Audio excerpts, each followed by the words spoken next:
né? Mais uma vez, né? Que bom que a gente está juntos. E a ideia aqui, antes de postar os slides, é dar uma contextualizada e trazer algumas coisas que vocês já trabalharam, né? Então, assim, em que contexto do organismo, né, a gente encontra os sistemas sensitivos, né?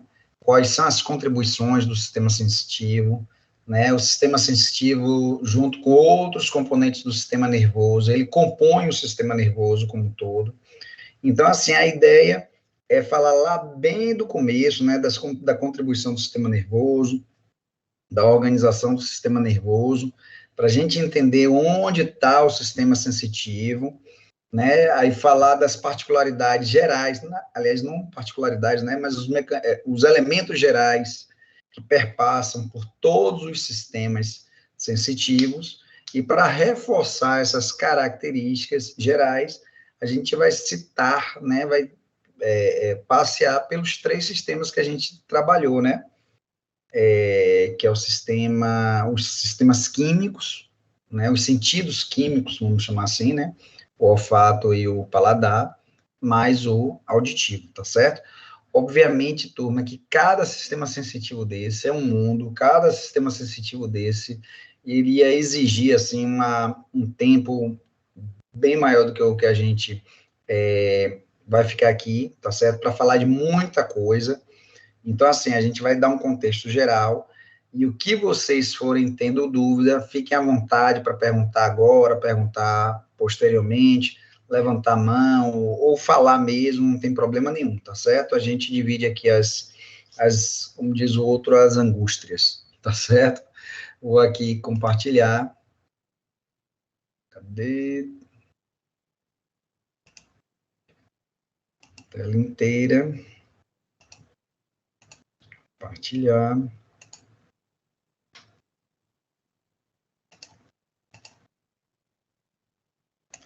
Se caso não estejam vendo, como eu não estou me vendo também, não estou vendo vocês, fiquem bem à vontade, inclusive, assim, para falar, ó, Márcio, sei lá, interrompeu, não vi, não tá compartilhando, vocês podem ficar bem à vontade, tá certo? Bom, a gente colocou aqui como título, né, uma variação do mesmo tema, né, a organização funcional do sistema nervoso e sua interação com o meio ambiente, né, e aí, em particular, essa interação, que pode ser sensitiva ou motora, mas nesse caso aqui a gente vai focar no sensitivo, tá bom? Antes, turma, deixa eu só botar isso aqui, pronto. Antes, turma, da gente, se eu estiver falando rápido demais também, me falem, tá certo? Eu não estou vendo a expressão de vocês, então, sintam-se à vontade para quando a temperatura, digamos assim, não estiver de acordo, vocês mencionarem para que a gente possa nos ajustar. Então, assim, essa é uma figura que me acompanha, né, quem assiste minhas discussões, eu gosto demais, é uma figura do Silverton, porque ele representa o organismo, né, é um esquema que representa o organismo, né, o organismo sendo um sistema fechado, compartimentalizado, né, envolvido pelo sistema tegumental, ou seja, a pele, e aí essa compartimentalização exercida pela pele, ela gera dois ambientes, né, o que a gente chama aqui de meio ambiente, propriamente dito, né, e aqui dentro, o que está envolvido pela pele, é o meio interno, né. Então, assim, a sobrevivência das células que compõem o nosso organismo, ela perpassa pela manutenção das condições de estabilidade, né, desse meio interno, né, esse meio interno digamos assim, é o mar da onde as nossas células obtêm tudo aquilo que é necessário. Obviamente, quando a gente fala de trilhares de células, esse meio interno, né, as condições que ele oferece, elas vão sendo exauridas, vão sendo consumidas pelas nossas células, né, sei lá, o oxigênio, né, a glicose, o que seja, vai sendo consumido. E aí, obviamente, para que essas condições se mantenham estáveis, se mantenham constantes e continuem dando conta, né, oferecendo, satisfazendo as necessidades das nossas células, é importante que cada sistema que compõe esse organismo, ele possa, digamos assim, desenvolver uma interface com o meio externo e, digamos assim, repor aquilo que está sendo consumido no meio interno, na medida que também libera aquilo que está sendo produzido em demasia pelas células e que se constitui em resíduo, tá certo? Então, a garantia do estado de homeostase, a garantia da constância do meio interno, a garantia da satisfação das condições para as necessidades do organismo, ela depende da, digamos assim, da integração, do funcionamento integrado de todos os sistemas. Então, obviamente, que essa integração, ela depende, obviamente, de um gerente, de um maestro, de alguém, né, que faça com que o sistema respiratório, ao hiperventilar, ele seja acompanhado pelo aumento da atividade pressórica, do aumento da circulação, que tem que haver um aumento da pressão, etc, etc, etc. Então, as coisas, o sistema tem que atuar de modo integrado. E quem faz essa integração entre os sistemas é essa região aqui, ó, turma, que eu estou passando aqui o cursor, que eu vou chamar aqui de sistema neuroendócrino, né? É tanto o sistema nervoso como o sistema endócrino. São esses sistemas que garantem, digamos assim, que o sistema circulatório atue em conjunto com o sistema urinário, tá certo? São esses sistemas que fazem com que, por exemplo, quando eu estou numa situação de luta e fuga, meu coração acelere e meu sistema digestório diminua a sua atividade, né? Para que as energias, digamos assim, sejam disponibilizadas para o sistema cardiocirculatório e, por conseguinte, para o sistema muscular, para que eu seja bem executado na minha resposta de fuga e luta. E o que faz esse sistema neuroendócrino, turma, ser capaz de fazer tal integração, né? Integração entre os sistemas em prol da garantia do estado de homeostase. E é o que a gente vai falar um pouco hoje, né?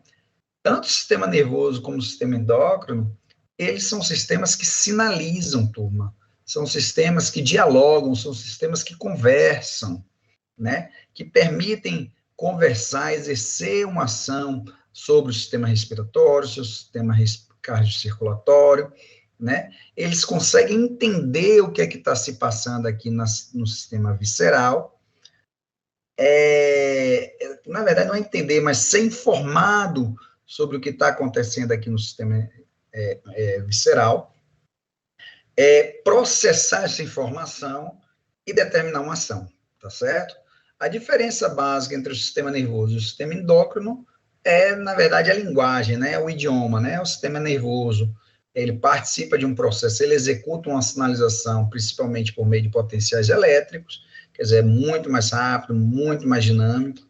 Por outro lado, o sistema endócrino, ele utiliza uma linguagem química, né, o hormônio, que é mais lento, mas, por outro lado, ele consegue promover respostas mais longevas, né, digamos assim, de alterar, inclusive, o metabolismo, etc. Tá bom? Então, assim, tomando como base essa figura, a ideia é a gente entender que o sistema nervoso, ele primariamente, digamos assim, nesse momento, ele contribui para integrar todas essas funções para que o organismo, né, para que esses sistemas não só dialoguem entre si, não só dialoguem no sistema neuroendócrino, mas eles também constituem uma interface que permita, com o meio externo, que permita garantir o estado de homeostase, tá certo? Só que quando, deixa eu passar esse slide.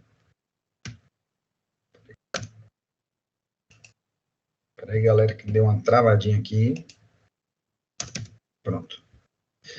Só que quando a gente passa por vem para esse slide, a gente percebe que o papel do sistema nervoso, ele vai muito além do que garantir, né, a integração entre os sistemas e, consequentemente, contribuir, né, ser elemento-chave para a manutenção do estado de homeostase do organismo.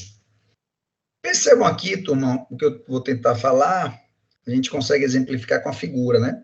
Dá uma olhada aqui na água-viva, dá uma olhada aqui nesse verme, né? Nessa minhoca, nos vertebrados. Todos eles, turma, cada um tem a sua complexidade, cada um tem a sua capacidade de sobreviver em um determinado ambiente, mas todos eles têm em comum responder ao meio ambiente, tá certo? Então, assim, além do sistema ser voltado para dentro, o sistema também é voltado para fora, tá certo? Então, todos os seres vivos têm como premissa, turma, responder ao meio ambiente. Então, assim, mesmo a água viva, sendo 90 e tantos % aí formada de água, é um organismo que consegue, digamos assim, predar, buscar alimentos, se reproduzir, buscar parceiros, se defender, tá certo? Tal como as aves, os peixes, as minhocas, etc, etc, etc, tá bom? E o que faz com que cada ser desse tenha a capacidade de responder ao meio ambiente é justamente a sua constituição, tem em sua constituição um conjunto de redes nervosas, tá certo? Então, mesmo a água viva, mais uma vez, sendo constituída 90 e tantos % de água, ela ainda é constituída de rede nervosa. E essa rede nervosa capacita essa água viva a responder ao meio ambiente da mesma forma que nós, seres humanos, com nossos bilhares de neurônios, também respondemos ao meio ambiente. A diferença básica entre a água-viva e nós, seres humanos, por exemplo, que temos um sistema nervoso extremamente desenvolvido, complexo, derivado, é que a quantidade de circuitos neurais aqui, turma, de sinapses, de neurônios, nos seres humanos, é muito maior do que, por exemplo, na água-viva, tá certo? Então, isso faz com que os seres humanos ele tenham uma capacidade mais vasta de responder ao meio ambiente. Né? Então, assim, quando a água-viva está diante de uma situação de perigo, ela praticamente tem uma resposta, fugir, né? Ou, sei lá, mostrar os tentáculos para queimar enfim, não sei exatamente o que a água-viva faz, mas é um repertório menor, né? Quando o ser humano ele está diante de uma situação de perigo, ele pode chamar a polícia, ele pode lutar alguma coisa, ele pode, sei lá, pegar um objeto, enfim, o repertório é muito mais vasto, porque a sua rede neural também é mais complexa, tá certo? Para a gente ter uma ideia da complexidade dos seres humanos, turma, se estima aí que a gente tem aí cerca de 100 bilhões de neurônios, né? E cada neurônio desse aí tenha, digamos assim, uma estimativa de 10, 15 mil sinapses. Então, é extremamente complexo estudar esse negócio aqui que a gente chama de ser humano, de sistema nervoso. Extremamente complexo, são números astronômicos, tá certo? Mas a boa notícia, turma, é que quando a gente olha aqui essa disposição de encéfalos, de sistema nervoso, né, de encéfalos, entre os vertebrados, a gente percebe que, embora eles tenham tamanhos diferentes, né, tenham aspectos diferentes no sentido assim de um ser liso, outro ser mais enrugado, mais arredondado, mas a forma, a organização de cada encéfalo, ela é semelhante, ela se mantém ao longo das espécies, tá certo? Então, quando a gente analisa o encéfalo de um rato, ele vai ter a mesma organização do encéfalo de um ser humano. A diferença básica é que no ser humano, turma, eu vou ter uma rede de neural muito mais, digamos assim, quantitativamente falando, muito maior. Eu tenho muito mais neurônio do que um rato, tá certo? Isso, inclusive, proporcional. E esse aumento de neurônios, esse aumento de quantidade de circuitos neuronais, de sinapses, é muito maior, principalmente na porção mais rostral, ou seja, mais anterior né, do nosso encéfalo. É como se no ser humano eu conservasse as áreas mais caudais, aquelas que eu encontro no rato, aquelas que estão envolvidas em funções mais básicas, né, e fosse incorporando novos neurônios, novas circuitarias aqui nessa porção mais austral, tá certo? Tornando, digamos assim, as respostas mais complexas na medida que eu adiciono neurônios, principalmente na porção rostral. Márcio, isso tem a ver alguma coisa relacionada ao sistema sensitivo? Com certeza, turma. Porque, assim, na medida que eu agrego mais circuitaria neuronal na porção mais austral do encéfalo de um ser humano, e na medida que as informações chegam aí nessa região, a gente pode perceber que os sentidos, né, os sistemas, o estímulo, quando chega nessas áreas, eles vão ser processados de maneira mais complexa, né, de maneira mais elaborada. Ele vai produzir uma resposta, né, ou uma percepção, né, que é diferente, ou provavelmente é diferente entre os seres. Eu acho que um bom exemplo é o vinho, né, o vinho ou o café, né. Então, assim, eu acho que quando você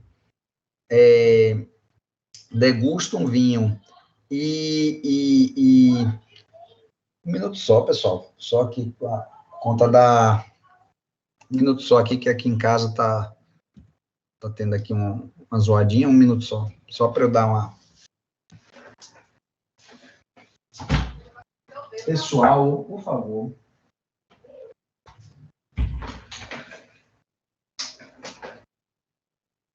Desculpa.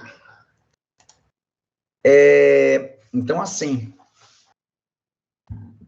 quando a gente degusta um vinho, por exemplo, é possível o indivíduo, ao colocar o vinho passear o vinho pela boca, o indivíduo conseguir, por exemplo, dizer de onde foi aquela uva, de que país foi aquela uva, de que ano foi aquela uva, que uva é aquela, tá certo? Então, assim, provavelmente essa capacidade de atribuir significados, né, e analisar a diversidade desses aspectos, isso só é obtido, né, a partir, deixa eu só dar uma olhada aqui, a partir de uma área mais elaborada, tá certo?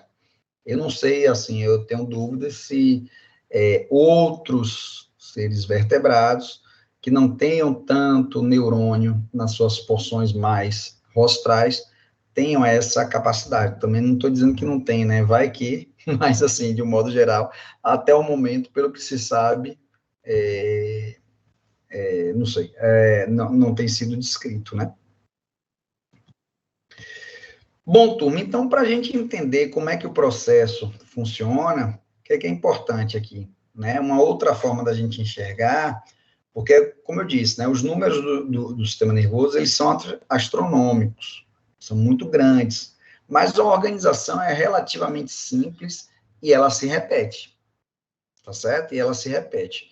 E uma forma da gente enxergar essa organização é vendo aqui essa figura, que foi retirada do livro do Kandel, né, Neurociência do Kandel, em que o rapaz está recebendo aqui está jogando tênis e está recebendo a bola, né?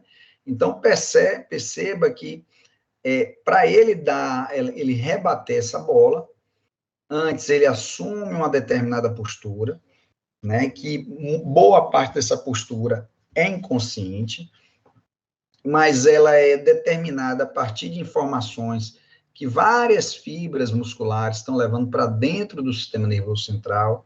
Ao mesmo tempo, ele está enxergando a bola, ele não apenas está vendo a bola, mas ele está vendo a bola se movimentar, velocidade, direção, né? Tudo isso vai entrar, essas informações vão entrar no seu sistema nervoso, vai para áreas, né, mais, digamos assim, mais rostrais, áreas superiores, digamos assim, que envolvem áreas perceptivas, né, como o córtex visual, por exemplo, áreas relacionadas, por exemplo, à emoção, né, Jogar tênis em Wimbledon é diferente de você jogar tênis na quadra do seu prédio, né? Vai acionar áreas relacionadas às vísceras, e depois de tudo isso em mãos, ele vai elaborar uma resposta motora adequada, tá certo? Para rebater a bola no lugar certo, com a força certa. Então, turma, de uma maneira mais simples de enxergar o que a gente acabou de tentar visualizar, é a gente enxergar essa resposta motora, que é o reflexo de estiramento, né? Que é a resposta mais simples que o sistema nervoso desenvolve, né? Em que eu tenho aqui uma percussão, né? Eu faço uma percussão do tendão patelar, essa percussão causa um estiramento dessas fibras, né? Das fibras do músculo do quadríceps femoral. Uma vez que eu fiz o estiramento, né? Eu vou levar abertura de canais em receptores específicos aqui, chamados de fusos musculares, e aí vai produzir a entrada de íons cátions, sódio, né? Vai gerar um potencial receptor, que é um potencial graduado, depois vai atingir o limiar, potencial de ação, e esse potencial de ação vai percorrer essa fibra amarela, aqui, que eu estou percorrendo aqui com o cursor, para dentro do sistema nervoso central, especificamente na medula espinal, tá certo? Uma vez que essa informação chegou, ela vai trafegar por esse motoneurônio, esse neurônio azul, que vai inervar o mesmo músculo que foi estirado e vai ocasionar como resposta a contração. Então, turma, com esses dois exemplos, né, eu estou, em outras palavras, tentando mostrar para vocês, como eu disse, os números são astronômicos, mas a organização é relativamente simples. E para que a gente entenda como o sistema nervoso é organizado e, consequentemente, a gente entenda como a gente pode desvendar, né, compreender melhor os fenômenos do sistema nervoso, a gente percebe nessas duas figuras que funcionalmente, turma, o sistema nervoso, ele é subdividido em sistema sensitivo e sistema motor, tá certo? Observe aqui que toda a resposta motora aqui, ela se deriva a partir de uma organização que é sensitiva. Tanto em uma resposta complexa como essa, como uma resposta menos complexa, menos derivada, como um reflexo miotático ou reflexo patelar, né? O estiramento. No caso aqui é o reflexo patelar especificamente, tá certo? Então, turma, em outras palavras, o sistema nervoso, ele pode ser organizado dessa forma aqui que eu estou tentando mostrar para vocês, ó. Então, eu tenho um sistema nervoso central, formado por uma medula espinal e pelo encéfalo, tá certo? É nessa medula espinal, é nesse encéfalo, né, em que a informação vai chegar e vai ser processada, né? É o sistema nervoso central, digamos assim, que se constitui no HD do sistema nervoso, né, como um todo. É aqui no sistema nervoso central onde a informação, tanto do meio interno, tanto das vísceras, né, como do meio ambiente, aqui representado aqui, ó, o sinal, tá certo? Ele vai chegar, vai ser processado e vai produzir uma resposta, tá certo? O que é importante? Primeiro ponto, esse processamento, ele não acontece apenas em um lugar do sistema nervoso central. O processamento das informações que chegam no meio ambiente, isso é importante, porque isso porque o sistema sensitivo, ele deriva dessa característica. A informação sensitiva que chega no sistema nervoso central, ela é processada em vários níveis do sistema nervoso central, tá certo? Tanto na medula como no encéfalo. Então, a gente diz que a organização do sistema nervoso central, ou a organização do processamento das vias sensitivas, ela acontece obedecendo uma ordem que é em série. O que quer dizer isso? A informação, por exemplo, chega na medula espinal, depois vai subindo, ou seja, a informação vai seguindo adiante. Ela acontece em série e ela acontece em paralelo. Como assim, Márcio? Pronto, ela chega, por exemplo, aqui no tronco encefálico e vai para o encéfalo. Mas quando ela chega aqui no tronco encefálico, ela passa por vários núcleos aqui do tronco encefálico. Então, a gente diz que o sistema nervoso central, ele analisa as informações sensitivas, obedecendo uma lógica em série e em paralelo, tá certo? Em série e em paralelo. A outra coisa que é importante é que quando ela se organiza em série, quando a informação sensitiva vai subindo, ela vai se tornando cada vez mais, a elaboração dela vai se tornando cada vez mais complexa. Ou seja, o sistema nervoso central, ele é organizado de forma hierárquica. Na medida que a informação vai subindo, a hierarquia vai aumentando e o processamento vai se tornando complexo, mais complexo. Então, em troca de miúdos, se eu toco numa panela quente e a informação chega na medula espinal, essa panela quente, essa informação da temperatura nociva alta, interpretada pela medula espinal, me gera uma resposta reflexa. Qual é? Retirada do braço. Quando eu chego aqui no tronco encefálico, essa informação vai fazer com que meu coração dispare, minha frequência respiratória aumente, tá certo? Quando eu chego aqui no encéfalo, eu sinto a dor, mas eu lembro também que minha mãe disse para eu não pegar naquela panela quente, eu lembro que para eu trabalhar, eu preciso da minha mão, eu sofro porque amanhã eu não vou trabalhar, eu não vou poder jogar meu tênis, por exemplo. Entende? Então, na medida que a informação vai subindo, ela vai se tornando cada vez mais complexa, tá certo? Então, tendo isso em mente, turma, eu reforço aqui a ideia de que para a gente entender os sistemas sensitivos, a gente antes precisa entender como é a organização do sistema nervoso, tá certo? Eu tenho uma via de entrada, o sistema nervoso é organizado em circuito. Eu tenho uma via de entrada que é determinada pelo sistema sensitivo, tá aqui, ó, sinal, sistemas sensoriais, que vão determinar a informação para dentro do sistema nervoso central. Esse sistema nervoso central vai processar essa informação, né, que vai percorrer o sistema nervoso central de forma em série e em paralelo, e uma vez que o processamento ocorreu, uma resposta vai ser determinada pelos neurônios eferentes, os neurônios motores. Que se forem para o músculo estriado esquelético, vão se constituir no sistema motor somático, e se for para os músculos lisos, vão se constituir no sistema nervoso autônomo, que ainda se subdivide em simpático e parasimpático. Isso aqui, essa parte motora, eu acho que é tema para outro momento, tá certo? O que eu quero que vocês entendam aqui é, nesse momento, turma, é a organização do sistema, tá certo? Funcionalmente falando, eu tenho uma via de entrada, sistema sensitivo, sistema sensorial ou aferente, tá certo?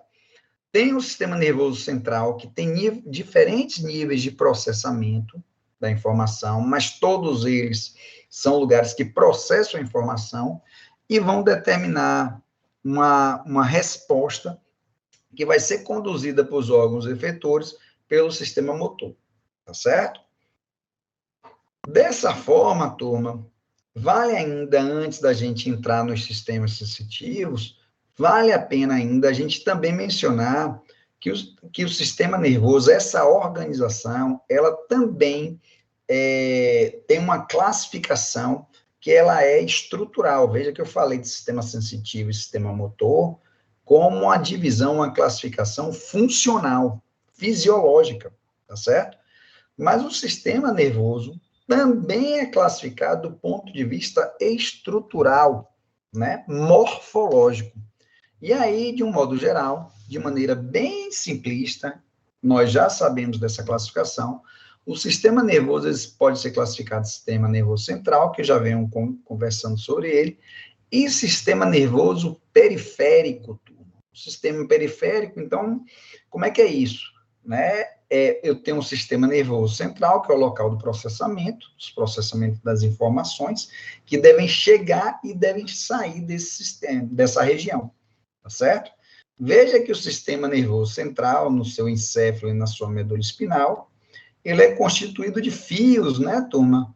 De nervos, né? Ou seja, conjuntos de axônios localizados fora do sistema nervoso central, que vão permitir conectar o sistema nervoso central aos órgãos, às estruturas do corpo, tá certo? Então, é o sistema nervoso periférico que vai conectar, né, partes do corpo ao sistema nervoso central. É o que vai permitir, digamos assim, turma, o diálogo entre as partes do corpo e o sistema nervoso central. É o que vai permitir a informação que foi detectada, né, que foi incidida sobre a superfície do corpo, chegar ao sistema nervoso central. Ou sair do sistema nervoso central, tá certo?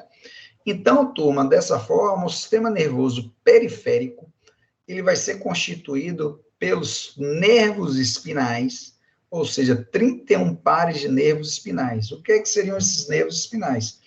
Seriam esses axônios, esses conjuntos de axônios, né, que conectam partes do corpo à medula espinal. Então, a conexão do corpo com a medula espinal, ela se dá através do sistema nervoso periférico, especificamente através dos nervos espinais, galera. Através dos nervos espinais. São 31 pares de nervos espinais. Lembrando que esses nervos espinais são constituídos tanto de fibras, né, de componentes sensitivos, ou seja, aqueles que levam a informação para dentro do sistema nervoso central, com motor, ou seja, que leva para fora do sistema nervoso central. Está aqui, ó. Veja que esses nervos são constituídos aqui ó, por uma via sensitiva e pela via motora. O sistema nervoso periférico, turma, também é constituído não só pelos nervos espinais, mas pelos nervos cranianos, que são 12 pares de nervos cranianos, tá certo? Ou seja, é aquela parte do sistema nervoso periférico, é aquela parte do sistema nervoso, é aquele conjunto de axônios que conectam o sistema nervoso central por meio do encéfalo. Ele conecta as partes do corpo com o sistema nervoso central, não mais com a medula espinal, mas sim com o encéfalo, tá certo? Então, quem se conecta com a medula espinal são os nervos espinais, e quando eu me conecto com o tronco encefálico, com o diencéfalo, por exemplo, com o encéfalo de um modo geral, eu faço isso através dos nervos cranianos, tá certo? São 12 pares de nervos cranianos, são 31 pares de nervos espinais. Dito isso, isso é importante, porque, por exemplo, dentro do que a gente trabalhou já no sistema sensitivo, eu tenho aqui, ó, tem um nervo olfatório, é um par craniano que está relacionado com o olfato, né? Vamos ver mais aqui. Eu tenho um nervo facial envolvido com o paladar, o glosso faríngeo também envolvido com o paladar. Cadê o outro? Vago também envolvido com o paladar. O vestíbulo coclear envolvido também com a audição.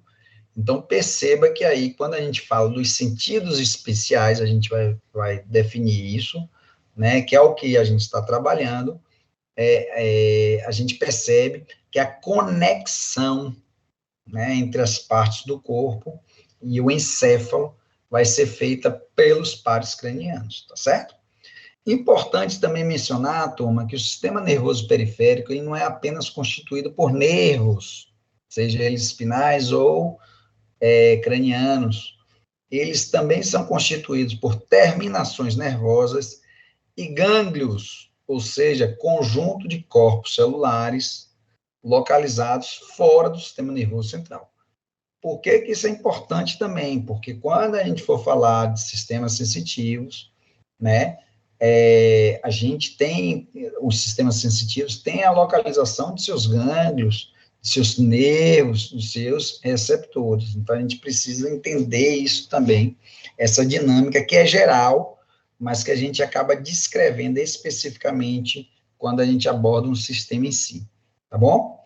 Então, mais uma vez, sistema nervoso periférico constituído por terminações nervosas, nervos, que é o conjunto de axônios fora do sistema nervoso central, né?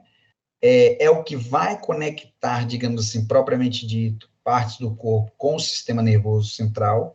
seja pela medula espinal via nervos espinais, ou seja, pelo encéfalo via nervos cranianos. Além dos nervos, além das terminações, constitui-se também no sistema nervoso periférico os gânglios, né? Conjunto de corpos celulares fora do sistema nervoso central. Aqui eu trouxe essa figura apenas para mencionar, mas eu vou passar bem rapidinho, né? Para falar do sistema nervoso central, né? Que é constituído aí pela sua medula espinal, quer dizer, pela medula espinal, mas o tronco encefálico, né? Que ali eu vou encontrar no tronco encefálico vários núcleos, né? Envolvidos com regulação das funções básicas do organismo, né? Então, as respostas viscerais, muitas delas são controladas por núcleos que estão aqui presentes no tronco encefálico. O núcleo, que é interessante, porque dos 12 pares cranianos, 10 se conectam com o sistema nervoso central por meio do tronco encefálico. Apenas 2 não se conectam através do tronco encefálico. Coincidentemente, um deles a gente está trabalhando, que é o olfatório. A gente vai ver por onde é que ele se conecta, certo? Outra coisa que é importante é que quando a gente fala de percepção, a gente tem que considerar o telencéfalo, né? Já que, quando eu falo de telencéfalo, turma, eu tenho que lembrar do córtex cerebral. Então, percepção, turma, percepção, consciência daquilo que está incidido sobre o nosso corpo, depende, né? É dependente das áreas corticais. Eu reconheço o mundo, eu reconheço o estímulo quando a informação chega aqui em áreas específicas do córtex motor, tá certo? Enquanto não chega no córtex motor, turma, de um modo geral, eu não tenho a percepção, a consciência de que a informação chegou, tá certo? Isso é importante também. Deixa eu dar uma olhada aqui nas notificações, se alguém escreveu alguma coisa. Um minuto só.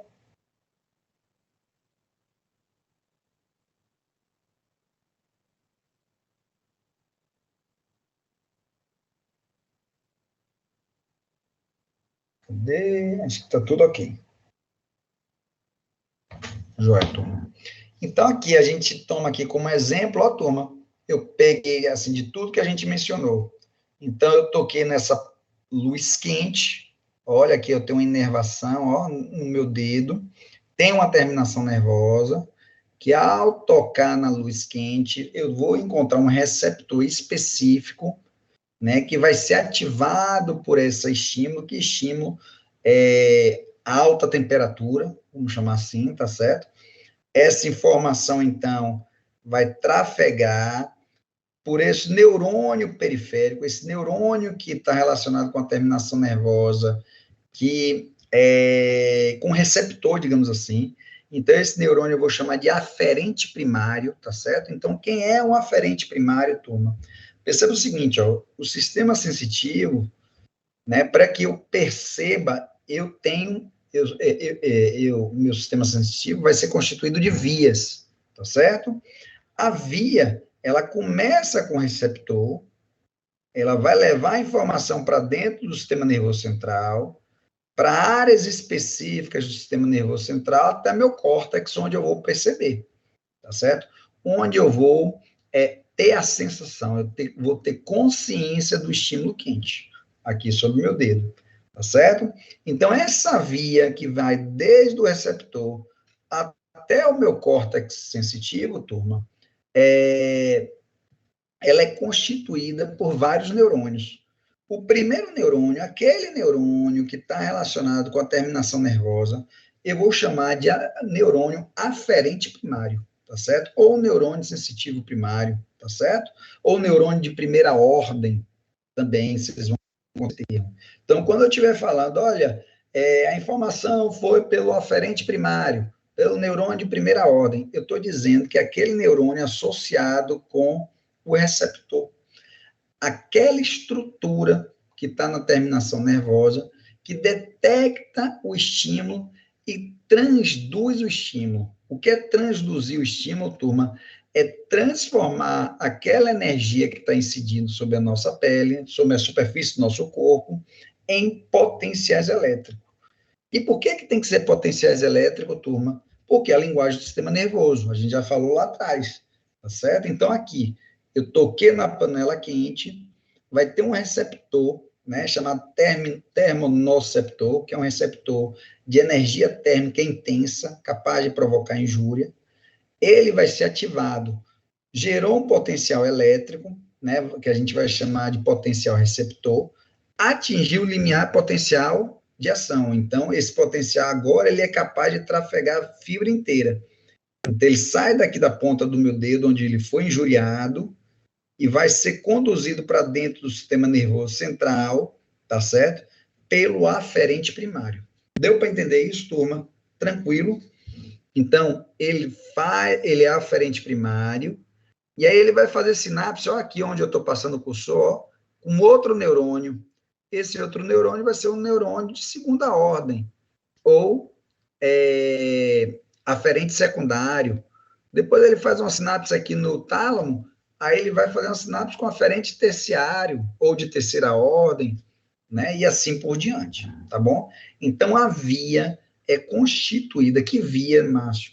A via que vai desde o terminal sensitivo, onde eu encontro o receptor, até o córtex cerebral, que é onde eu compreendo o estímulo que está acontecendo, né? Eu sinto, eu percebo, eu tenho consciência sobre isso, tá certo? Ela é constituída por várias vias: aferente primário, aferente secundário, terciário, etc, etc. Então, mais uma vez, tá certo? Então, eu tenho o sistema nervoso aqui central, tem o sistema periférico, né? Tem o que é dividido em sensitivo e motor, sendo que esse sensitivo ele vai ser constituído primeiro, ó, dos receptores sensoriais, depois eu vou ter as vias, né? Constituídas pelo aferente primário, aferente secundário e assim por diante, até que a informação chegue no encéfalo, especialmente no córtex sensitivo. Onde é o córtex sensitivo? Depende do tipo de sensação, tá certo? A informação ela vai ser processada, a natureza do estímulo vai determinar onde a informação será processada, tá certo? Então, se eu sinto dor, por exemplo, eu vou sentir isso no giro pós-central, córtex parietal. Se eu percebo uma energia luminosa, eu vou reconhecer isso, eu vou perceber isso quando a informação chegar no meu lobo occipital, que é onde eu enxergo, tá bom?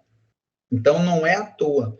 As vias são reconhecidas, as vias são próprias, as vias são específicas, referente a cada tipo de sistema, né? Cada tipo de sistema. Então, tá aqui, tá certo, turma? O sistema nervoso periférico, como eu disse, né? Ele é constituído por terminações nervosas, por nervo e por gânglios, tá bom? Essa aqui é uma divisão sensitiva do sistema nervoso periférico, tá certo? Mais uma vez, aqui eu tenho aqui a pele glabra. A pele glabra, essa parte onde eu estou percorrendo aqui o cursor, é onde não tem pelo, tá bom? Então, eu tenho várias terminações nervosas, ó, turma, na minha epiderme, na minha derme também, tá certo? Eu tenho desde terminações nervosas livres, né, capazes de detectar temperatura, energia injuriante, né, que é dor, que vai gerar dor, né? Como eu tenho também os chamados receptores encapsulados, ó, são estruturas encamadas, tá certo? Que vão capacitar esses receptores, principalmente para detectar energia mecânica. Quando a gente falar de sentidos somáticos, na segunda unidade, vocês vão trabalhar esses receptores, tá certo? Mas veja que a informação, cada tipo de energia é detectada por um tipo de terminação nervosa, ó. Até o pelinho, ó, que já não é mais pele glabra, assim, a formiga percorre o pelinho, veja aqui que aqui no folículo piloso, ó, eu tenho uma terminação nervosa, né? Eu tenho a extremidade do meu aferente primário dando voltas. Quando ele, digamos assim, o vento passa e ele balança, né? Ele movimenta, então ele abre e fecha canais aqui, ó, ele acaba abrindo canais dessa terminação que vai despolarizar e vai gerar um potencial, tá certo? Então veja aqui, ó, eu tenho receptores, todos eles vão conduzir a informação detectada aqui sobre a pele e vai entrar na medula espinal no meu corno dorsal. Como assim, Márcio? Corno dorsal, como é que é isso? Minha medula espinal, turma, ela é formada, né? Ela é, quando eu faço uma transecção, né? Um corte axial, transversal, né? Então, eu tenho aqui uma parte branca, que é a parte formada pelas vias, e tem um H medular. Toda informação sensitiva, turma, que entra na medula espinal, ela entra pelo corno dorsal. Cada ponta desse H é chamado de corno, tá certo? Então, eu tenho um corno voltado para trás, que é o corno dorsal ou posterior, e eu tenho um corno voltado para frente, que é o corno ventral anterior. Toda informação sensitiva entra na medula espinal, que vai entrar pela medula espinal, ou seja, que vai entrar pelos nervos espinais, ela entra pelo corno dorsal, tá certo? Por essa parte posterior. Por essa parte posterior. E é interessante que nessa passagem eu tenho aqui, ó, na entrada da raiz dorsal, eu tenho aqui um conjunto de corpos celulares desses neurônios que eu vou chamar de gânglio da raiz dorsal ou gânglio espinal, tá certo? Esses gânglios espinais estão presentes ao longo da coluna vertebral, né, ao longo da medula espinal. Bom, essa é a parte da divisão periférica, eu não vou focar muito nela, e aí a gente pode entrar propriamente nos sistemas sensitivos, tá bom? E aí eu gosto muito dessa imagem, né? Porque, como eu disse anteriormente, né? O vinho, acho que é um excelente, é um excelente objeto, vamos chamar assim, né? Para a gente conversar sobre sistemas sensitivos, né? Porque, assim, você percebe que nessa figura, ou na vida real, né? O indivíduo, ele consegue aproveitar, né? Usufruir essa bebida através de todos os sentidos, né? Veja que a cor é uma cor bem bacana, bem bonita, assim, bem, né, aquele vermelho vivo, né, chama atenção, o próprio vinho mexe com o nosso paladar, e aí, como eu disse anteriormente, né, o vinho, ele é interessante, porque você tem pessoas que simplesmente degustam, dizem que não gostam, né, e tem aqueles que simplesmente degustam e são capazes de dizer ano, tipo de uva, variação, local onde foi produzido, reconhece absolutamente a história, absolutamente tudo, né? Isso também vai não só com o olfato, com o paladar. Aliás, é interessante o olfato e o paladar, porque o indivíduo, por exemplo, que esteja com o nariz obstruído, ele não tem a mesma capacidade de ter o paladar que ele teria se não tivesse com as narinas obstruídas, né? Mostrando aí a interação, na verdade, o que a gente chama, às vezes, de gosto, é uma percepção construída por dois sentidos, né? O paladar propriamente dito, mas também o olfato, né? Quando a gente está gripado, o sabor dos alimentos ficam alterados, né? Existe até uma dinâmica bem interessante que a gente faz, às vezes, fazer em prática. Aliás, vocês acho que fizeram, né? Acho que em MedLab vocês fizeram, né? Então, em que vocês bloqueiam as narinas e aí prova batata, prova maçã, prova cebola. Algumas pessoas falam assim, não, eu reconheço a cebola por conta do barulho, por conta da textura. Então, perceba que quando a gente coloca o alimento na boca, a percepção de um churrasco propriamente, por exemplo, tem olfato ali no meio, tem paladar ali no meio, mas também tem informação somática, né? Textura, maciez da carne. Então, veja que a percepção, ele é uma construção do córtex cerebral, turma. Ele é uma construção do córtex cerebral que leva em consideração, inclusive, experiências prévias. tá certo? Leva em consideração experiências prévias.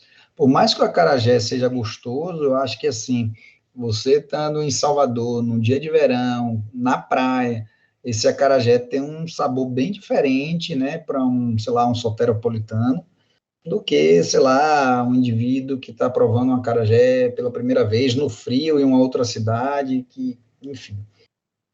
Então, assim, as experiências prévias, elas contam, né? Elas contam, elas são importantes. E quando o indivíduo está trabalhando em dor, por exemplo, né, dor, por exemplo, isso é extremamente significativo, né? Porque as experiências sensitivas são diferentes entre as pessoas. Então, algum estímulo em um indivíduo pode provocar uma dor 5 e no outro indivíduo uma dor 8, né? E a gente tem que respeitar isso, né? Às vezes os serviços não levam muito isso em consideração. Ah, tá sentindo a dor só por conta disso, né? Mas as percepções, né? As experiências prévias, elas modulam significativamente, sim, as percepções de um modo geral, tá certo? E é legal essa figura aqui, que mostra, assim, que nossa percepção é bem construída mesmo, né, turma? Quando a gente olha essa figura que eu estou passando o cursor, ó, todo mundo aqui provavelmente está vendo aí sei lá, uma figura que lembra um triângulo, mas não é um triângulo, né? Lembra aqui um Pac-Man, né, digamos assim, aqui, e um quadrado branco, né? Mas que, na verdade, esse quadrado branco, se a gente for olhar direitinho, ele não existe nenhum quadrado branco aqui, turma, tá certo? Mas nosso sistema, ele meio que criou aqui algumas arestas aqui, ó, ligou essas arestas, né, essas linhas, essas arestas, ligou as arestas, assim, numa linha contínua, a gente enxerga o quadrado branco. Não tem jeito, eu estou enxergando o quadrado branco, esse quadrado não existe, tá certo? Mais uma vez, nossos sistemas são construídos, tá certo? Da mesma forma que esse cubo, né, eu tenho aqui uma largura, uma altura e uma profundidade. Quer dizer, meu cérebro me faz enxergar que tem uma profundidade aqui, mas ela não existe. Eu estou vendo uma imagem plana. Como é que eu vou ver profundidade aqui?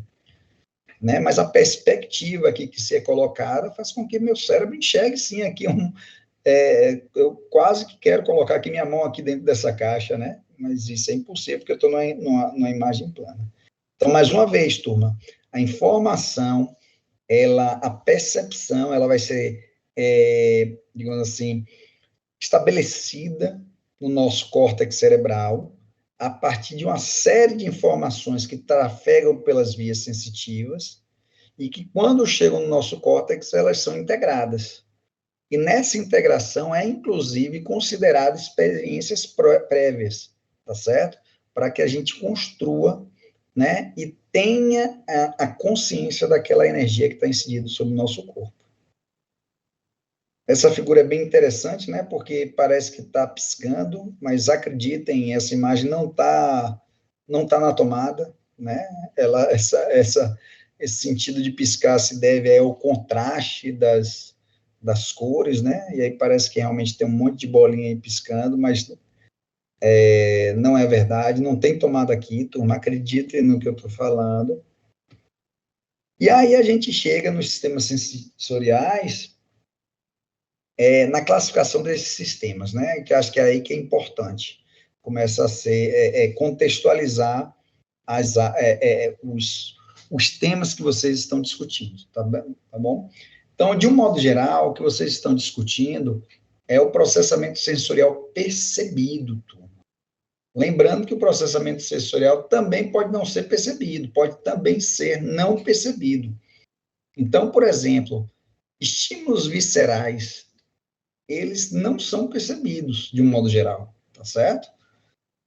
Não quer dizer que não esteja chegando no nosso sistema nervoso central, né? Na verdade, ele não está sendo percebido, não é porque não está chegando no sistema nervoso central, está sim chegando no sistema nervoso central, mas ele não está chegando no nosso córtex cerebral, tá certo? Mais uma vez, o local da consciência, o local da percepção é o nosso córtex cerebral. Então, eu não sei qual é a minha pressão. Tanto é que, se eu quiser saber, eu preciso usar um aparelho, né? Eu não sei qual é a temperatura corporal interna, eu preciso de usar um termômetro, né? O meu nível de glicemia é idem, né? Mas meu sistema nervoso central sabe. Quem não sabe é meu córtex, mas meu sistema nervoso central sabe, tá certo?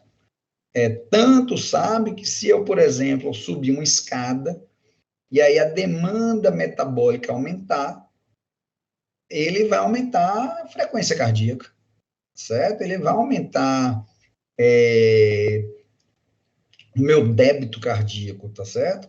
E isso não acontece conscientemente, acontece de forma inconsciente. Então, os estímulos viscerais, de um modo geral, né, de um modo geral, eles são não percebidos, tá certo? Quando eu falo dos sentidos percebidos, são aqueles que vêm do meio ambiente, né, que vêm mesmo do tema dessa aula, né, dessa conversa que a gente está tendo, né, é o que permite-nos reconhecer aquilo, aquelas energias que estão nos cercando, né, que estão incidindo sobre o nosso corpo e que vai permitir reagir a ela, né, vai permitir que a gente adote respostas ou comportamentos adequados àquelas energias que estão cercando o nosso corpo, tá bom? E aí, esses sentidos somáticos percebidos, mais uma vez, aqueles que vêm do meio ambiente, que incidem sobre o nosso corpo, né? E que são importantes para que a gente reaja ao meio ambiente, eles também podem ser divididos em somáticos e especiais. Isso do ponto de vista funcional, viu, turma? Os sentidos poderão ser somáticos, são aqueles que incidem sobre a superfície do nosso corpo, tá certo? Nosso corpo, músculos e articulações também. Então, é o tato, a propriocepção. Quem não sabe o que é propriocepção, é a sensação, é a percepção de posicionamento do nosso corpo no espaço ou de partes do nosso corpo em relação a outras partes do nosso corpo. Exemplo, eu não preciso estar olhando para o meu braço para saber que ele está levantado, tá certo? Eu sei que ele está levantado mesmo de olho fechado, tá certo? Isso é propriocepção. A sensação térmica é um sentido somático e nocicepção é o que vai ser gerado, é o que vai gerar dor, turma. Nocicepção são aquelas energias capazes de lesar a superfície do nosso corpo, tá certo? Os sentidos especiais são aqueles que derivam não da superfície do nosso corpo, pele, músculos, né? Mas sim de estruturas receptoras, do olho, da orelha, do nariz, da língua, né? Da orelha interna também, tá certo? Então, é a visão, a audição, a olfação, gustação e equilíbrio. Esses são os sentidos especiais, tá certo? O que é que tem de incomum em todos os sentidos, seja eles somáticos ou especiais, tá certo? Tem aqui os sentidos somáticos, aqueles que são desenvolvidos, digamos assim, iniciados a partir de uma estimulação na superfície do nosso corpo, e aqui eu tenho aqui as vias relacionadas aos outros sentidos, né? Sentido visual, olfativo, gustatório, somático, vestibular, auditivo, etc. Perceba aqui que nessa figura, turma, a gente já tem algumas características que são comuns a todos os sentidos. Todos os sentidos têm algumas características comuns. Então, quando a gente, na verdade, a gente vai falar sobre um sentido em si, a gente só faz dar nome, desenvolver os mecanismos, tem algumas variações, né?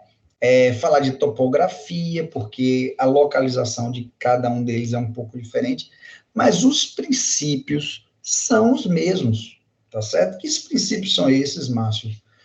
Todos os sistemas sensitivos, todos os sistemas sensoriais, eles têm receptores.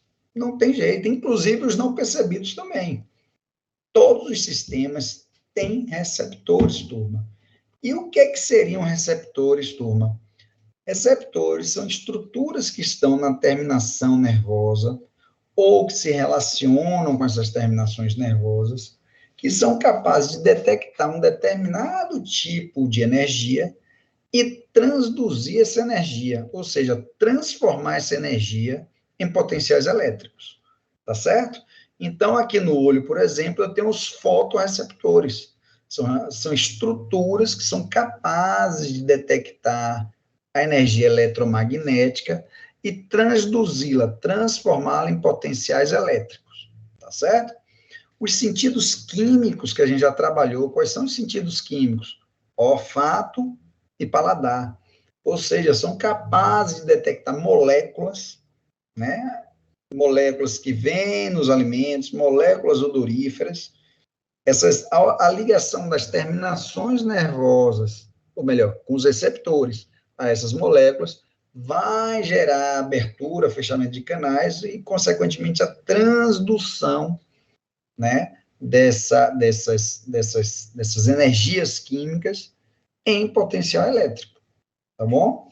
Mesma coisa, o som, né, a energia sonora, né, aquela vibração do ar vai ser, então, vai entrar na orelha interna, vai movimentar as células pilosas que vão abrir e fechar canais e vão transduzir essa energia, transformando em potencial elétrico. Então, assim, turma, em outras palavras, todo sistema sensitivo é constituído por receptores. E o que é que os receptores fazem, turma? Transduzem, transformam alguma energia, a energia que está incidindo sobre o nosso corpo, em potenciais elétricos. Ok? Uma outra característica que é comum a todos os sentidos, além de ter os receptores, é que todos eles vão ter vias próprias. Eu já falei isso, né? Vias essas constituídas pelo aferente primário, aferente secundário, de ordem terceira ordem, etc. Tá certo? Todas elas têm vias próprias, né? Vias que levam a informação daquela natureza. Então, por exemplo, mais uma vez, na via visual, né, uma vez que a informação foi detectada e transduzida, a via visual do sentido, a via do sentido visual, né, ela vai percorrer, essa informação vai percorrer pelo nervo óptico, tá certo? Como pro olfato, ela vai percorrer pelo nervo olfatório, né? Ou vestíbulo coclear, no caso do equilíbrio do som. Eu estou falando apenas dos primeiros nervos, mas essa via, elas são próprias em todo o trajeto, tá certo? Inclusive, todos os sentidos percebidos, eles serão, digamos assim, percebidos, conforme eu já falei, quando a informação chegar no córtex, mas não em qualquer área, em áreas específicas do córtex cerebral. Então, mais uma característica. Todos os sentidos têm receptores, têm vias específicas e têm locais próprios, né, no córtex cerebral, onde a informação vai ser, digamos assim, processada e o indivíduo vai reconhecer aquele sentido, vai reconhecer aquela sensação, vai ter consciência da energia que está incidida sobre o seu corpo. Tá certo? Então, tá aqui, ó. Mais uma vez, o olho, eu acho que esse é um sentido que dá para a gente visualizar bem, né? Então, ele vai ter os receptores, os côndios bastonetes aqui na retina, que vão detectar a energia eletromagnética, transduzi-la, transformar em potenciais elétricos, vai percorrer a via própria, né? Que é uma via formada pelo nervo óptico, que vai para o tálamo, e por meio de vias tálamo-corticais, ela vai para o lobo occipital, e quando a informação chegar aqui no lobo occipital, é que eu vou enxergar. Enquanto a informação não chega no lobo occipital, eu tenho um potencial elétrico que leva informação sobre energia eletromagnética. Quando a informação chega aqui no lobo occipital, é que eu passo a enxergar. Aí sim eu enxergo, tá certo?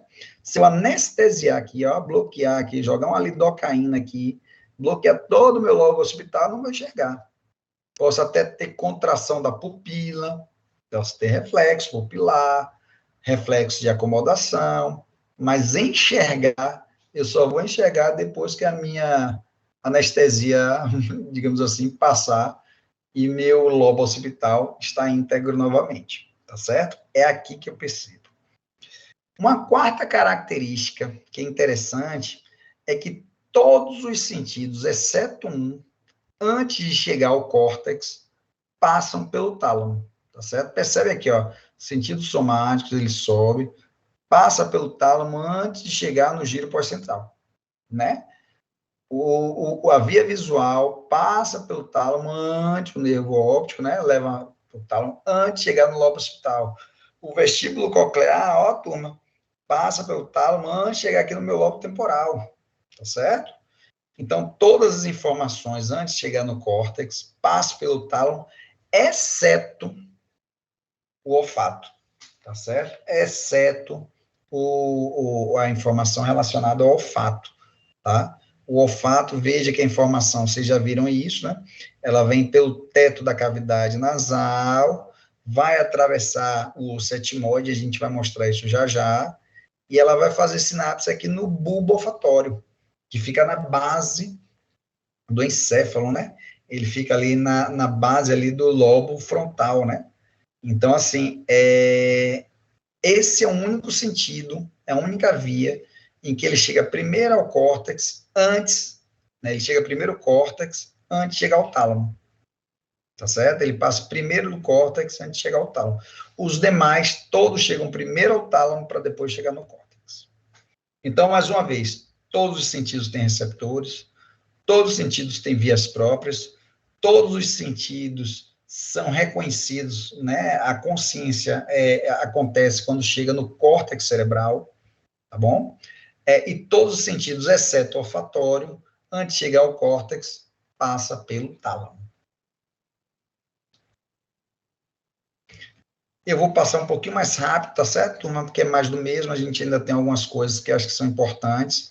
Mas aqui, veja que eu tenho uma diversidade de receptores, ó, que vem desde terminações nervosas livres, terminações nervosas, receptores encapsulados, né? E receptores, essa aqui é bem interessante, né? Que tem, por exemplo, na célula pilosa, né? No interior da orelha, né? Na orelha interna. Veja que ele não pertence ao aferente primário, ó. Ele não pertence ao aferente primário. É uma célula que vai despolarizar, vai liberar o neurotransmissor e se relaciona com o aferente primário, ó. Tá certo? Então, assim, eu posso ter receptor no próprio neurônio aferente primário ou receptor que se relaciona com ele aqui por meio de sinapse, tá certo?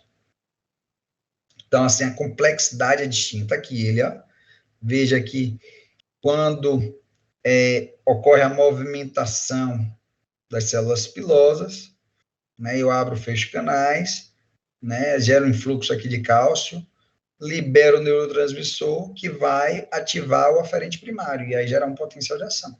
Inicial, um potencial receptor local, depois um potencial de ação.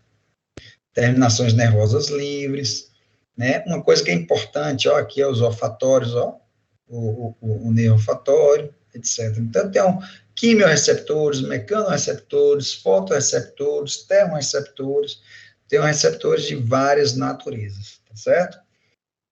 Veja aqui mais uma vez, ó, eu tenho vários tipos de receptores, desde terminações nervosas livres a encapsulados, né? Se for informação de tato ou de nocicepção, ou seja, de injúria no nosso corpo, veja que ele pega uma via específica, ele tem um aferente primário, o aferente secundário é aqui mesmo na medula espinal, ó, cruza e sobe para uma via que eu vou chamar de espinotalâmica, para chegar ao tálamo e fazer sinapse com o meu neurônio de terceira ordem. Se a informação for tato, discriminativo, propriocepção, vibração, veja que o caminho é outro, né? O aferente primário entra na medula espinal e vai fazer sinapse aqui no bulbo, para depois decussar, depois chegar ao tálamo, né? Forma uma outra via, né? Coluna dorsal, leminisco medial. Eu só trouxe isso aqui para a nossa avaliação de agora, não precisa nem gravar essas vias, vocês vão ter um momento para discutir isso na segunda unidade. Mas aqui eu estou chamando a atenção de vocês nessa questão da distinção das vias, né? Cada sentido tem a sua via, né? Um tato discriminativo, uma propriocepção, tem uma via aqui formada pela coluna dorsal leminísco medial, a dor e temperatura tem uma outra via, que é a via espinotalâmica. Uma vez chegou no talo, a informação vai chegar no córtex, né? E o córtex reconhece áreas distintas do nosso corpo, quer dizer, e de maneira diferente, né? Então, as áreas por onde a gente interage com o mundo, elas são bem mais representadas, porque elas recebem uma quantidade maior de informações, já que na periferia tem maior quantidade de receptores.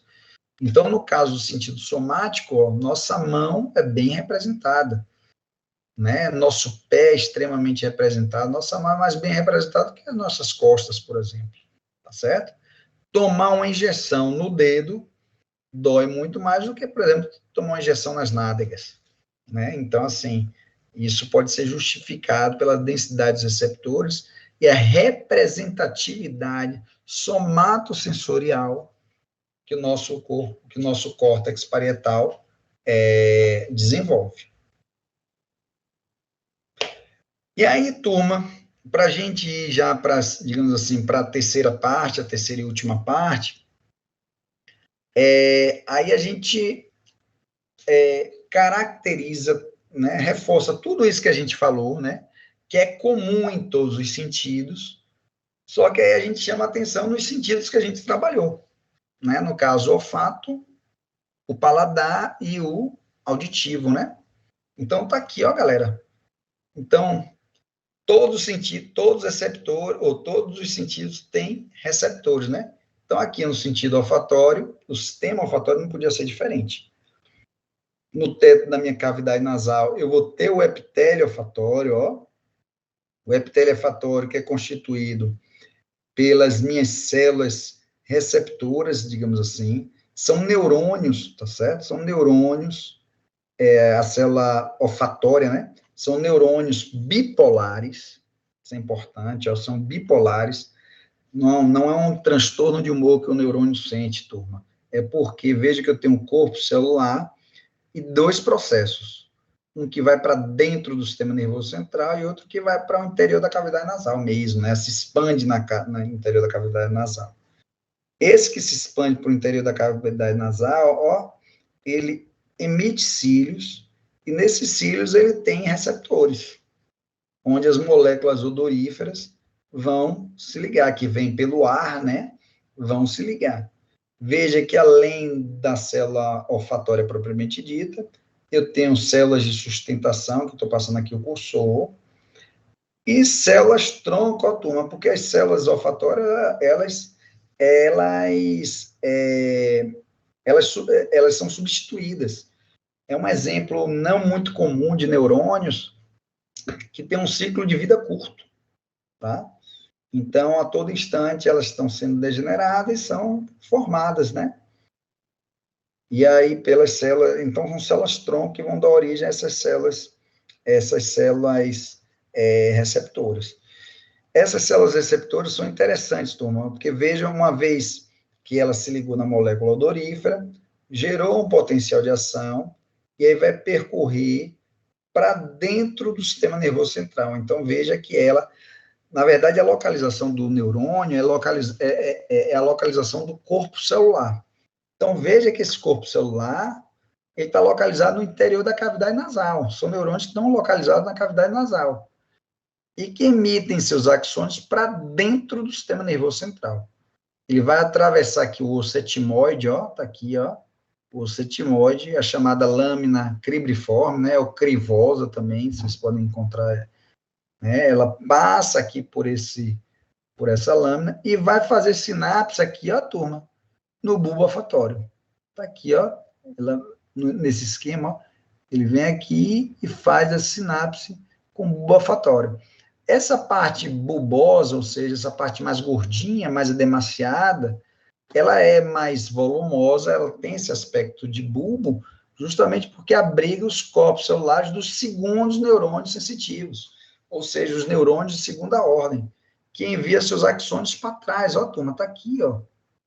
E é interessante, porque nervo é uma denominação do sistema nervoso periférico. Então, aqui eu tenho um nervo olfatório. Tá aqui o nervo olfatório, ó. Tá certo? Deixa eu ver. Aqui, ó. Então, eu tenho um nervo olfatório aqui, ó, tá certo? Tá aqui o nervo olfatório. Fez sinapse aqui no bulbo olfatório, os corpos celulares estão aqui onde eu estou colocando, passando o cursor, e ele envia o axônio para trás, ó. Esse conjunto de axônio aqui, que está seguindo o percurso posterior, sentido posterior, ele forma o trato olfatório. Por que não mais nervo? Porque esses neurônios aqui já estão no sistema nervoso central. Tá certo? Já são considerados sistema nervoso central. Tá certo, turma? Então, aqui, nervo olfatório, tá aqui o primeiro par craniano, tá certo? Nervos periféricos, quer dizer, axônios, conjunto de axônios periféricos, e aqui o trato olfatório, tá certo? E aí, o que é interessante? Esse trato olfatório, ele vai para trás e depois ele vai pegar dois sentidos. Um sentido lateral, pela estria lateral, e um sentido medial, pela estria medial. Essa estria lateral é interessante mencionar, porque nessa estria lateral, a informação olfatória vai chegar ao lobo temporal, tá certo? E no lobo temporal a gente encontra várias estruturas do sistema límbico. Ou seja, em outras palavras, eu estou dizendo que a informação olfatória, ela chega rápido no sistema límbico. E o sistema límbico é relacionado com emoção e memória, né? Emoção e memória. Então, assim, é por isso que os sentidos, né, o sentido olfatório, digamos assim, ele remete muito facilmente a momentos, pessoas, situações, tá certo? Ele está muito relacionado com a memória e com as nossas emoções. Então, a gente reconhece por meio do cheiro, do perfume daquela pessoa que fez mal a gente, ou que fez muito bem, né? Então, assim, a via explica isso, né? A via olfatória para o sistema límbico, ela é muito rápida. Então, mais uma vez, né? Então, eu tenho os neurônios sensitivos, veja aqui que eu tenho um neurônio de segunda ordem, tenho um neurônio de terceira ordem, né? Então, tem as características em comuns com todos os demais sistemas. Mesma coisa, sistema gustatório, né, turma? Eu tenho na minha língua as papilas gustatórias. As papilas gustatórias, que são aquelas elevações, quando a gente olha, é cheia de botões gustatórios. E esses botões gustatórios são constituídos por células gustatórias, tá certo? Eu tenho aqui o poro gustatório, que quando, então, eu coloco o alimento na boca, ele vai ser dissolvido ali na saliva, e aí vai entrar por esse poro gustatório e vai ter acesso a essas células receptoras, tá certo? Essas células receptoras. Cada substância, vamos pegar aqui, por exemplo, aqui com... veja aqui, cada um deles aqui, ó, você tem aqui um receptor relacionado ao umami, né, que é um tipo de gosto, né? O azedo, o salgado, eu acho que aqui tá errado, viu? Essa figura agora que eu tô vendo, eu acho que tá errado, porque o azedo aqui teria que ser o hidrogênio, e o salgado aqui o NaCl, né? Eu acho que ela está trocada, mas não importa. O que importa é que o estímulo que incidiu sobre essas células, ao atingir o receptor, vai gerar aqui, ó, turma, uma cascata de respostas, e todas elas, independentemente do mecanismo intracelular, elas vão culminar com a abertura de canais de cálcio, ó, na célula receptora. Então, seja lá o hidrogênio que caracteriza o sabor ácido, né, que é o azedo, né, ou o salgado, caracterizado aí pelo NaCl, ou qualquer outro sabor, qualquer outro íon que determina aquele sabor, que vai determinar aquele sabor. Veja que a ligação se dá, o processo se dá através da ligação desses elementos com receptores específicos, presentes nas células receptoras, tá certo? Então, aqui na célula receptora, né, no poro, no botão gustatório, né, no botão gustatório, eu encontro os receptores gustatórios, e cujo mecanismo é caracterizado pela abertura de íons cálcios que despolariza essa célula, ó, turma. Uma vez que despolarizou essa célula, ela libera o ATP. No caso aqui do MAME, né?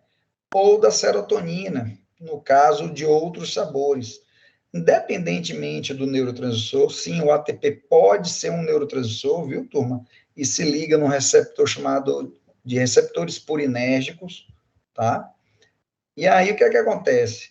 Esses neurotransmissores, seja a serotonina, ou seja, o ATP, vai se ligar no aferente primário, vai gerar, consequentemente, um potencial elétrico, vai se ativar um potencial de ação e a informação entra. No caso do paladar, turma, esses aferentes primários serão constituídos pelos três pares cranianos, por três pares cranianos. Os 2/3 anteriores da língua, o gosto é percebido, quer dizer, a informação sobre o paladar é levada pelo nervo facial, tá certo? Então, é um nervo facial que abastece, que é melhor dizendo, que leva a informação sensitiva dos 2/3 anteriores da língua, tá certo? O terço posterior da língua é trabalho, digamos assim, né? O aferente primário é formado pelo nervo glossofaríngeo. E o epiglote, a epiglote, pelo nervo vago. Mas se eu sinto gosto também na epiglote, sim, galera, na epiglote também leva informação através do nervo vago sobre informações gustatórias, tá certo? Então, o gosto, turma, o paladar é levado para dentro do sistema nervoso central por meio do nervo craniano facial, na verdade, especificamente pela corda do tímpano, viu, turma? Especificamente pela corda do tímpano, que é um ramo do nervo facial, ou seja, é o próprio nervo facial, é um ramo do nervo facial, tá bom? Então, os 2/3 anteriores da língua, o terço posterior é glossofaríngeo e a epiglote é o nervo vago. Lembrando que os 2/3 anteriores da língua também são inervados pelo trigêmeo, só que não para o gosto, mas para a informação somática. Então, a dor causada pela pimenta nos 2/3 anteriores da língua é ocasionada pelo trigêmeo, mas o sabor da pimenta nos 2/3 anteriores da língua é pelo facial. Ok, galera? Veja que os três pares cranianos adentram no sistema nervoso central por meio do tronco encefálico, onde eu vou encontrar aqui, turma, onde vai ter uma estação sináptica, no chamado núcleo gustatório. Aí o neurônio de segunda ordem vai para o tálamo, para o núcleo ventro-póstero-medial, e aí o neurônio de terceira ordem vai para o córtex gustatório primário, que fica na área opercular, digamos assim, do giro pós-central, e também na ínsula. Tá aqui, ó. E também na ínsula. E por último, galera, a audição, né? Que também obedece as mesmas situações, né? Vai depender do receptor, vai ter uma via própria, vai passar pelo tálamo e tem que chegar no córtex para eu perceber, tá certo? O que a gente precisa nos empoderarmos em cada um desses sentidos é do mecanismo de transdução e as vias, tá certo? E as vias. E quando eu falo de mecanismo de transdução, a percepção auditiva, ela talvez seja... Nossa, quando você começa a saber mais da audição, a gente, assim, a minha percepção particular é que escutar da forma como a gente escuta é um milagre, né? Assim, é um negócio fantástico. A decodificação que o sistema faz sobre a energia sonora é um negócio assim, é um negócio milagroso, tá certo? E aí é importante, eu vou correr um pouquinho, tá certo? Por conta do horário, mas assim, é importante que a gente saiba, a gente se detém aqui, a orelha é formada, né? É orelha mesmo o termo, né? É formada, é o termo anatômico correto, por um componente que é externo, formado aí pelo meato acústico externo. Aí eu vou ter a orelha média, né? Formada pela membrana timpânica, martelo, bigorna, estribo. E aí é bem interessante, né? Porque quando eu aplico a energia sonora, o que é a energia sonora? É a vibração do ar ali, né? Então, quando eu movimento uma corda de violão, a corda vibra e causa essa vibração no ar. Essa vibração, ela vai ser detectada pelo meu pavilhão auricular, digamos assim, que tem as estruturas que direcionam essa energia sonora para dentro do meato acústico externo, para chegar na membrana timpânica e provocar uma vibração. Essa vibração vai gerar uma outra vibração aqui, num conjunto de ossículos situados na orelha média, né? Que é o martelo, bigorna e estribo. Então, é como se você mudasse o meio condutor da onda sonora, né? Do ar agora para estruturas sólidas, né? O osso, né? E aí veja que ele vai diminuindo a sua, digamos assim, ele mantém os elementos presentes na energia sonora, né, frequência, né, intensidade, mas proporcionalmente ele permite com que isso seja levado para um conjunto, não para um conjunto, mas para um meio, né, uma estrutura óssea fechada, preenchida por um líquido, tá certo? E aí a gente consegue transportar por meio desses ossículos, né, aquela energia sonora que veio para o ar para o interior desse líquido, tá certo? Para o interior desse líquido que está presente na orelha interna. Orelha interna que não tem somente a cóclea, que é o órgão da audição, mas também o vestíbulo com seus canais semicirculares, né, e os seus órgãos otolíticos, que são importantes para o equilíbrio, turma. Ele também tem uma lógica parecida com a cóclea, ele também vai ser preenchido por um líquido, ele também é formado por células pilosas, só que nesse caso aqui, do vestíbulo, essas células serão, digamos assim, esse sistema será acionado a partir da movimentação da cabeça, né? Se a cóclea, ela vai ser acionada, digamos assim, a partir da energia sonora que trafega pelo ar, o vestíbulo vai ser acionado, vai ser requerido a partir da movimentação da cabeça. Então, tá aqui, tá certo? As energias sonoras causam uma vibração mecânica, é transferida para esse conjunto de ossículos, né? Martelo, bigorna, estribo, né?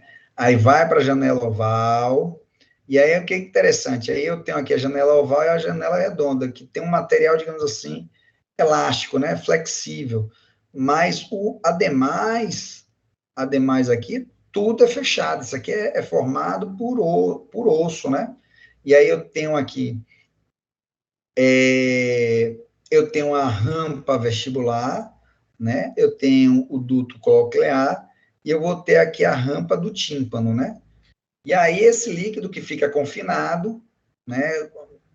Ele vai vibrar, digamos assim, e no interior aqui do duto coclear eu vou ter as células pilosas, né? Que vão, digamos assim, se movimentar a partir da movimentação dessa perilinfa, que é esse líquido que preenche esse espaço da rampa vestibular e da rampa timpânica, né? A perilinfa que depois vai provocar uma movimentação na endolinfa, né? Que é do duto coclear. Então, está aqui, né, as ondas do líquido empurram as membranas flexíveis do duto coclear, as células ciliadas se inclinam e os canais iônicos se abrem, né, gerando a liberação do neurotransmissor. Está aqui, ó, a gente vendo, então, esse órgão chamado órgão de corte, né, que é o órgão espiral, né? Então, eu tenho o duto coclear, aí no interior do duto coclear, eu tenho a membrana tectória e a membrana basilar.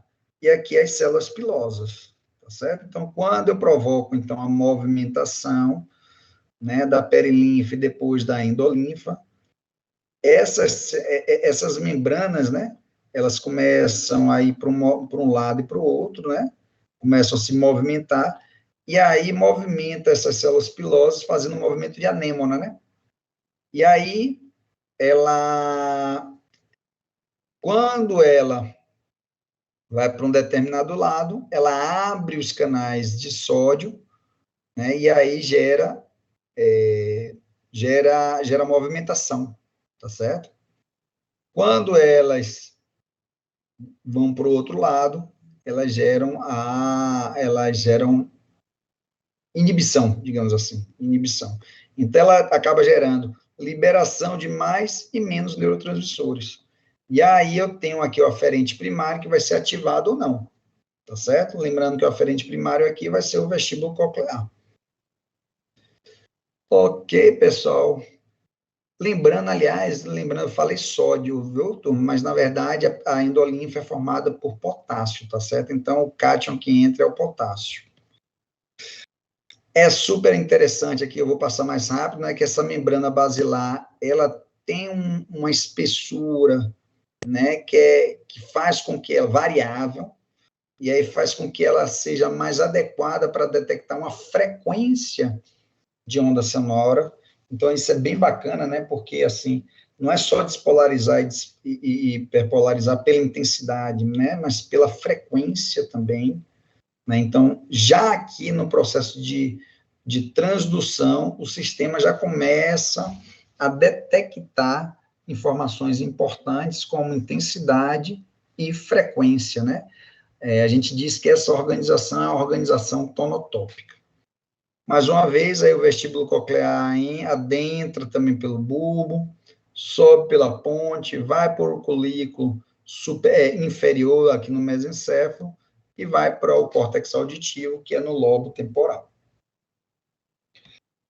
A ordem, o princípio de ativação do sistema vestibular é o mesmo, tá certo? Também é um sistema que é presente um líquido aqui dentro, tá certo? Dos canais semicirculares e otolíticos, e órgãos otolíticos, né? Mas a diferença é que essas células ciliadas, elas vão se movimentar de acordo com a movimentação da cabeça, tá certo? Sendo que os canais semicirculares são adequados para detectar, digamos assim, aceleração, e no caso dos órgãos otolíticos, aceleração linear, né? No caso, os canais semicirculares, aceleração angular, e no caso dos órgãos otolíticos, linear. Então, quando o indivíduo freia o carro, que a cabeça vai para frente, vai para trás, né? Isso gera uma movimentação. Lembrando aqui que, nesse caso aqui, eu tenho os órgãos otolíticos, eu tenho cristais de carbonato, né? Que estão sobre as células pilosas, e aí, na movimentação que ele vai provocar, acaba abrindo e fechando canais. E aí, mais uma vez, a informação adentra pelos núcleos vestibulares, uma parte vai para o cerebelo, né, para o lobo flóculo nodular, importante para, então, assim, compor o equilíbrio, os ajustes finos relacionados à movimentação da cabeça, formação reticular, tálamo e córtex cerebral. Importante também aqui para controlar movimentos oculares. E é isso, turma. Desculpa esse finalzinho aí eu ter corrido bastante, mas senão não ia dar tempo, tá certo? Os sistemas viscerais, eles também são compostos por aferentes primários, são compostos também por receptores, né? Tem vias próprias, mas a diferença é que não chega no córtex, tá certo? E a gente vai ficar sabendo dessas vias, desses processos, na medida que formos falando de pressão, temperatura, né, regulação aí de pH, etc, etc. Esses foram os livros que a gente utilizou para conversar, né? O BEA, eu acho que é o melhor livro, assim, um livro, não o melhor, mas é um livro bacana, fácil, de linguagem fácil, boas figuras, né? Esse é um livro legal. Os 100 bilhões de neurônios também é um livro bem legal, embora a maior parte das figuras eu tenha retirado do Silverton, porque eu acho que o Silverton realmente tem umas figuras bem bacanas, e eu realmente facilita aqui o processo. Mais uma vez, turma, deixa eu parar aqui o compartilhamento. Agradecer aí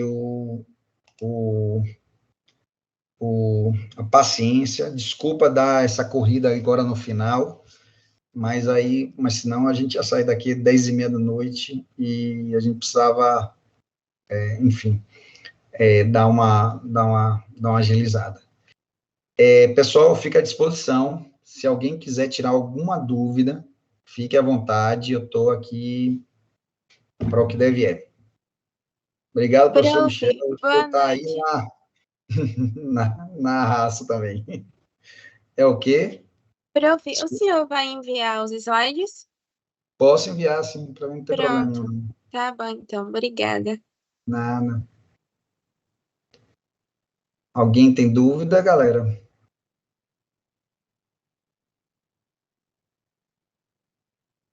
Fale agora, o cálice para sempre, o povo. Professor, eu acho que então a gente pode encerrar, né? 9h57. Professor.